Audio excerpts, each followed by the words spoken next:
Kauna-unahan sa Pilipinas. NBC Manila Broadcasting Company. DZRH, member, kapisanan ng mga broadcaster ng Pilipinas.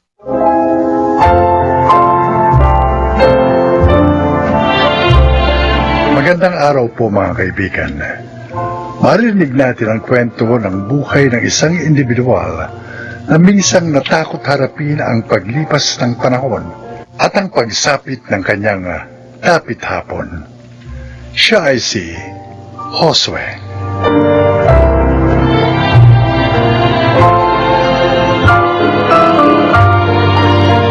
Tatlo kaming magkakaibigan sa aming barangay. Ako, si Mando, at si Honesto. Lumaki kami magkakasama at tumanda ring magkakasama.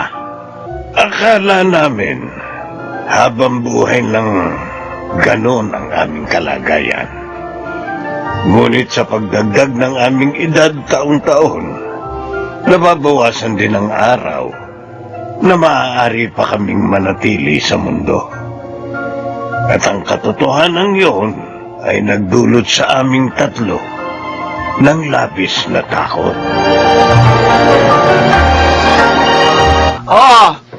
Uminom muna kayo nitong salbat. Ito ang nararapat sa atin. Tama ka, Mare. Kung kapeng iinumin namin, baka gising kami magdamag. Tama. Masarap tong salabat na to. Nilagyan ito ni Marciana ng honey, di ba? Ay, oo. Ay, siya. Maiwan ko muna kayo.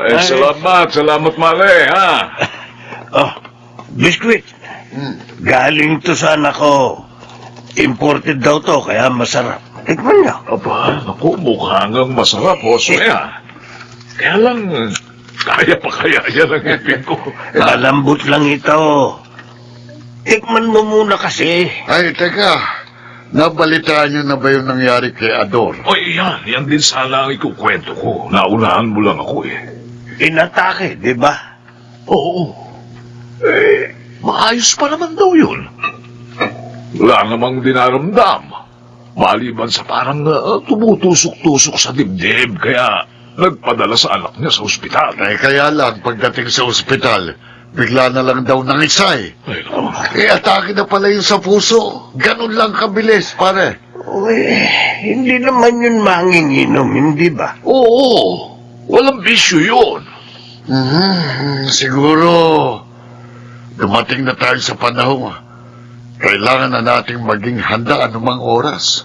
Ay, maging hanggang mamatay. 60 anyos pa lang tayo. Ang sabihin mo, 60 anyos na tayo. Mapalad na tayong nabiyayaan tayo ng 6 na dekada dito sa mundo.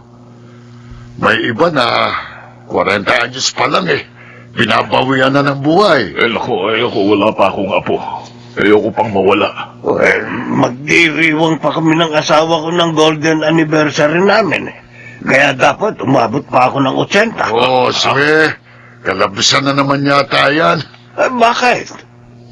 Kung maaari na umabot tayo ng 100 taon mas mainam sana.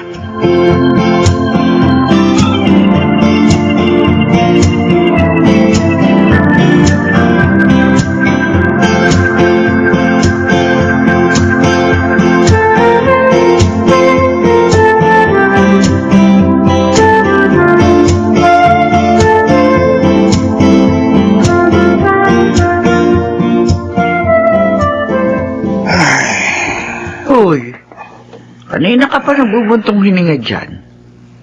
Ano ba pinoproblema mo? Marciana, naisip mo na ba? Paano kung mamatay na pala tayo bukas? O kaya mamaya? Taong to, bakit na naiisipin yan? Walang sino man sa atin na makakahula kung kailan tayo kukunin ng Diyos. 6 na dekada na tayo sa mundo. Pero pakiramdam ko, napakarami pa nating hindi nagagawa. Hindi nararanasan. May panahon pa tayo. Kaya kung may gusto kang gawin, maaari mo pang gawin. Paano kung bigla na lang sa ating bawiin ang ipinahiram na buhay ng Diyos? Wala naman tayo magagawa.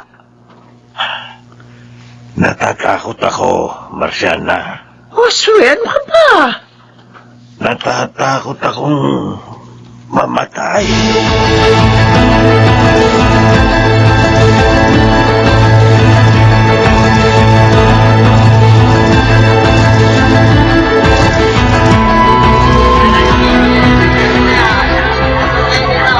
Pabili nga po ng salmon.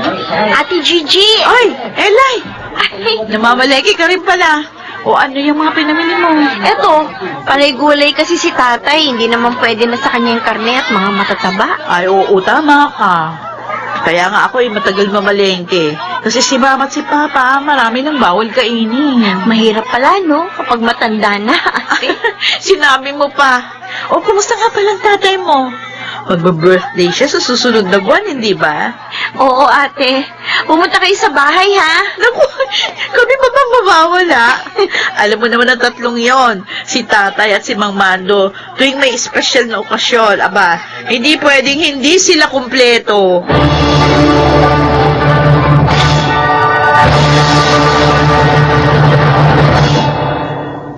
Dapat sana kumakanta tayo ngayon sa videoke.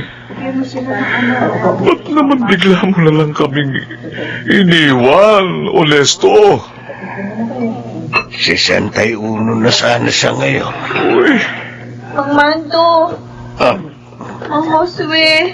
Elay, nakikiramay kami. Salamat po sa pagpunta ninyo. Elay, ano ba nangyari? Ang nabalitaan ko ay tumaas ang presyon ng dugo niya kaya pabalik-balik sa klinika. Oo nga po. Minomonitor nga namin yung presyon ng dugo niya kasi madalas siyang mahilo. Ganon. Akala namin madadala ng maintenance niyang gamot. Wala rin po. Naku, Inatake pa rin siya. ay naku. Siguro oras niya na rin po talaga. Kahit gustuhin man namin madugtuan pa ang buhay niya. Wala na kami magagawa. Tatagan ninyo ang loob ninyo, Elay. Ang nanay mo, Ayun po, panay ang iyak. Pero naririto naman po yung mga kapatid ko. Kaya alam ko po, mapapanatag din si nanay. mula ngayon, kaming dalawa na lang ni Mando ang magkasama. Josue, Sino kaya susunod sa amin?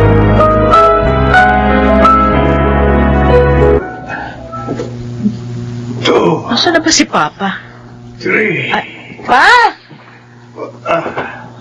Bakit? Anong ginagawa niyo? Nag-exercise. Nag-exercise kayo rito sa bakura natin? Oo. O dapat niyaya niyo si Mama? Naglalaba. Yun na raw ang exercise niya. Ay, nakagrabe ang pawis ko. Parang naging conscious kayo masyado sa kalusugan niyo Mula nang mawala si Mang Honesto. Gigi, ayoko pa mamatay. Malulungkot ang mama mo kapag nawala ako. Huwag kayong mag-alala. Alam ko mahaba pang buhay niyo. Dahil bibigyan kayo ng Diyos ng mahabang buhay. Kasi mabuti kayong tao.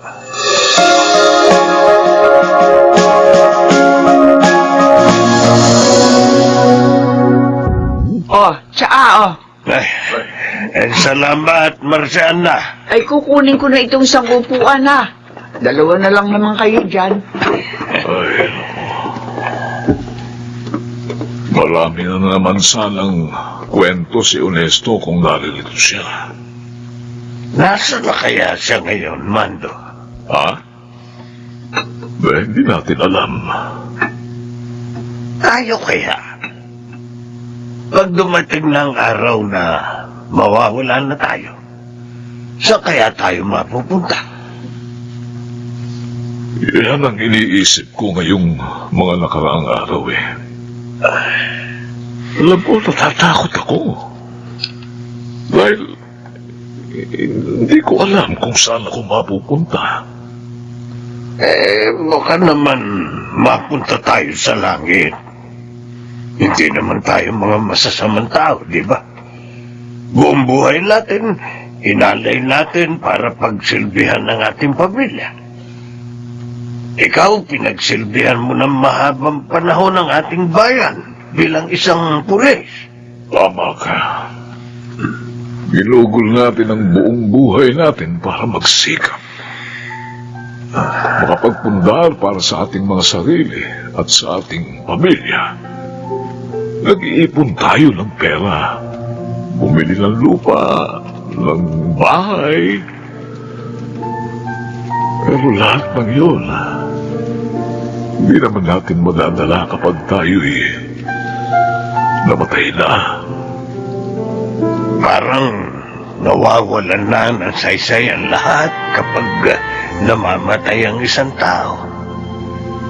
Ang katawan natin na ginamit natin para maitaguyod ang ating mga pamilya at matupad ang ating mga pangarap, ilalagay lang sa isang mahabang kahon o kaya sa isang maliit na lalagyan ng abo. Ay, kaya dapat. Siguro habang nabubuhay tayo, gawin na nating makabuluhan ang bawat araw. Dahil kapag binawi na ang ating buhay, wala na. Tapos na. Magiging ala-ala na lamang tayo.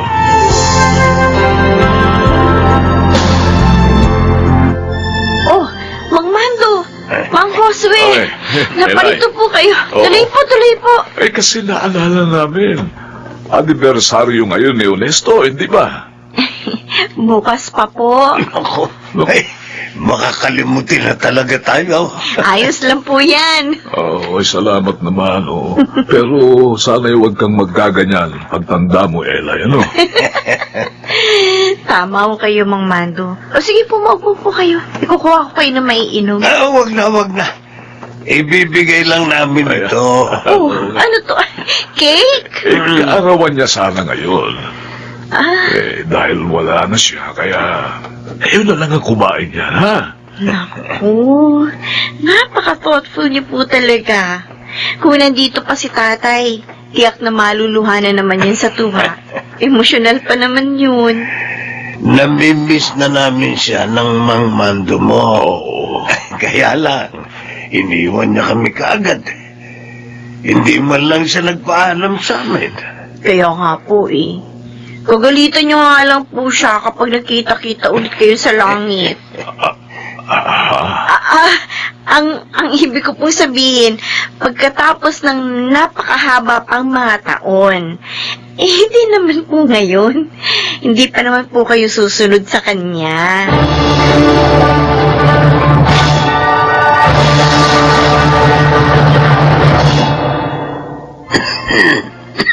Akala ko lamay na rin ang pupuntahan ko eh.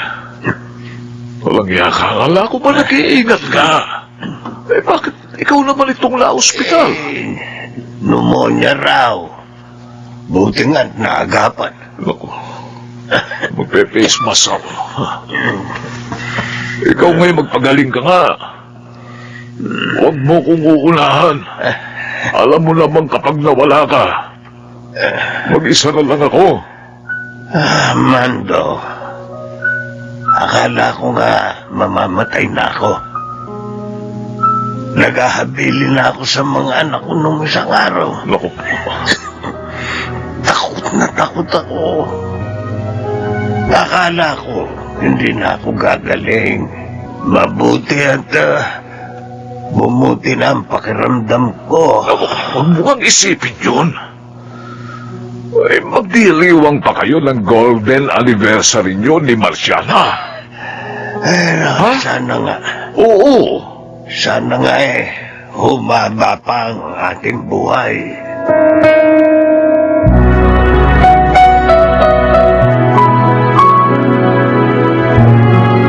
Ma, hindi ba tayo uwi? Kanina pa kayo rito. Kanina pa tayo. Gabi na, 9:00 na. Gigi, Bumalik na lang kayo bukas. 1 taon ang nakalilipas. Binisita ako sa ospital ng mangmando mo para sabihan na magpalakas. Sinong mag-aakala ngayon? Mawawala na rin siya. Mag-isa na lang ako. Magkasama na sila ni Ernesto ngayon. Talagang ganyan ang buhay pa.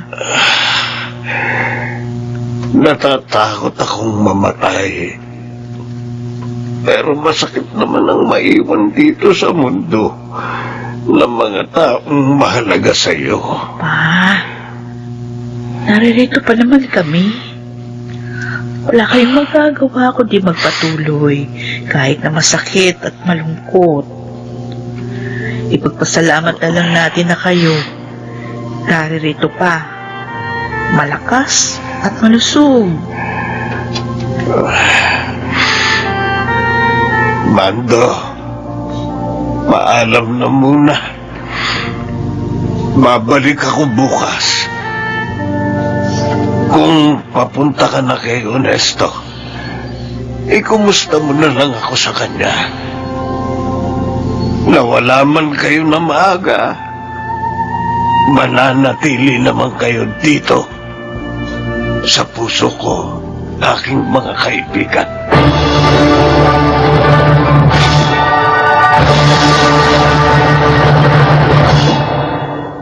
Sa awa ng Diyos, sa susunod na buwan, magdiriwang na ako ng 70 anyos ko rito sa mundo. Ganun pa man, hindi na gaya ng dati ang aking araw-araw na buhay. Nabawasan na ang saya dahil wala na ang aking mga matalik na kaibigan. Ang napagtanto ko lamang ay totoo ngang lahat. Tayo ay mamamatay. Mas mainam kung mas maging magaan ang loob nating tanggapin ang katotohanan ito.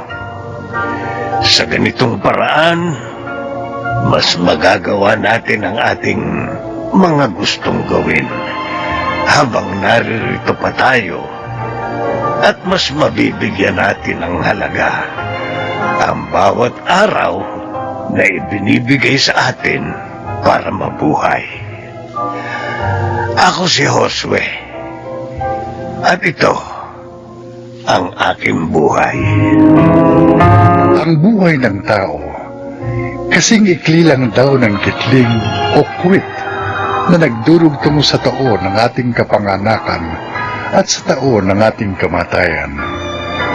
Kaya habang tayo ay nabubuhay, let us live life to the fullest. Mga nagsiganap: Phil Cruz, June Ligaspe, Rosana Villegas, Chiquit del Carmen Amor, Susan Robles, at Lionel Benamin sa papel na Josue. Naglapat ng angkop na tunog Jerry Mutia. Sa musika, Buboy Salonga. Supervisyong teknikal, Eric Lucero at Bong Villar. Creative Consultant, Phil Cruz. Production Assistant, Anching Cruz. Ito'y mula sa panulat ni Rita Lapano. Sa direksyon, June Martin Ligaspi at Maynard Landicho Jr. Ito ang aking buhay.